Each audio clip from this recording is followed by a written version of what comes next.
So here we're looking at the chapter 2.1 guided notes. It's all about functions and kind of how to quickly tell if a graph is a function and an introduction to function notation and some of the basics of function notation. So one of the things I do know about functions is whether or not it's one-to-one. So a function is said to be one-to-one if each element of the domain pairs to exactly one unique element of the range.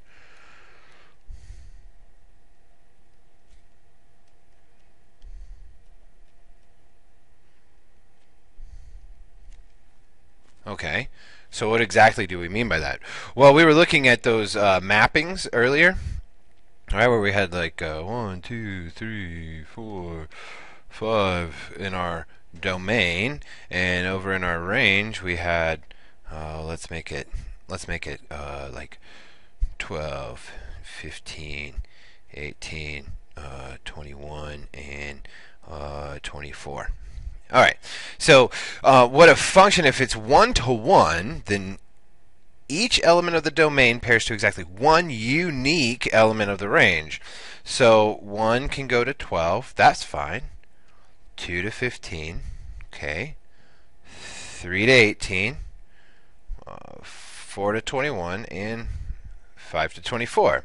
So it is one-to-one. For every one member of the domain, there is one unique member in the range. Right? And I say member, it's actually element. The right word is element. All right, so one element in the domain goes to one element in the range. So something that wouldn't work is if I had 1 to 12 and maybe 2 to 12. That wouldn't work because both 1 and 2 went to 12. Ignoring this black line here, technically it would still be a function, but both 1 and 2 went to 12. So we want to be careful about what goes one-to-one. If every element in the domain pairs to exactly one unique element of the range, then it is one-to-one. Okay. The vertical line test can help us quickly determine if a graph is a function. If any vertical line passes or intersects the graph, oh man, I don't want that word passes. Let's ignore it. Intersects the graph more than once, then the graph is not a function. Okay. And remember, vertical is straight up and down. Horizontal, I remember horizontal as in the horizon is something that goes side to side. Yeah, something that helps me remember it. Okay, when an equation represents a function, the variable that represents the domain is called the independent variable, whereas the variable that represents the range is called the dependent variable. And the way I like to remember that is that y depends on x. Right? My y values depend on my x values. And my x values, I can pick any x value I want and plug it into a function, and it will produce a y value. I kind of hang on to that. We'll get back to that part a little bit later. Okay, equations that represent functions are often written in function notation. An example of that, here we have y equals 5x minus 1. And we express that as f of x equals 5x minus 1. Now, note, y equals this and f of x equals the same thing. So really, in general, we know that y is the exact same thing as f of x. Now, we can get a little bit further into it. The way I personally, and a little bit more technically, if it helps you, that's great. If not, that's fine. I read this f of x equals 5x minus 1 as my function, the function f evaluated at x is... Now, all of this just simply says f of x equals. My function f evaluated at x is something. Now, this helps me out because what if I want to evaluate it at other numbers, like f of 2? Right? So here I have a different function. We have f of x equals 5x squared plus 2x minus 12. Common. So we want to find f of 2. Well, notice here's x, and I'm going to plug in a 2 for it. So I'm going to say f at 2 is, my function f evaluated at 2 is, now everywhere I see an x, I'm going to replace it with a 2. So I have 5.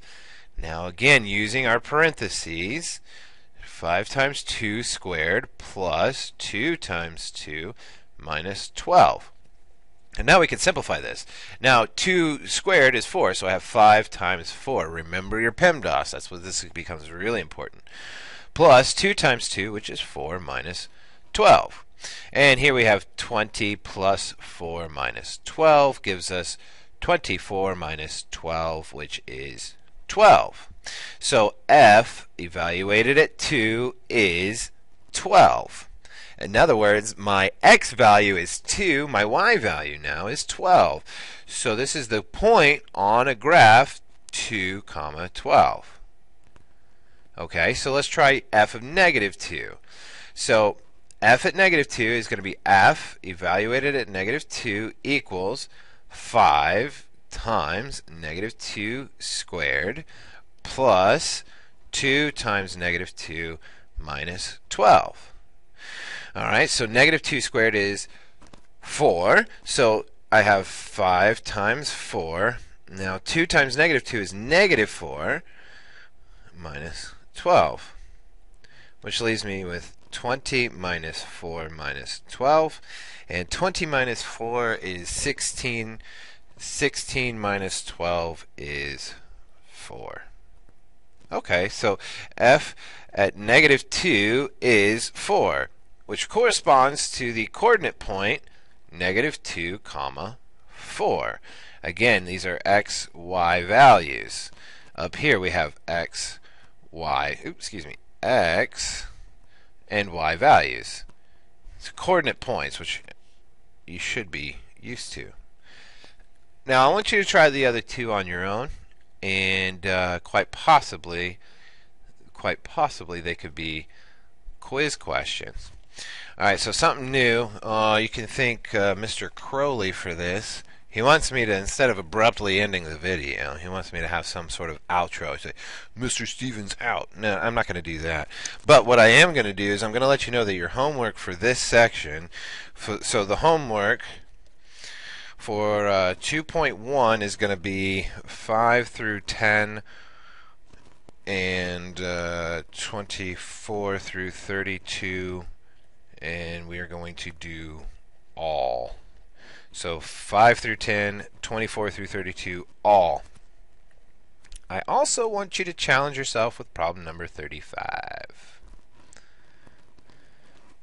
Have a good weekend.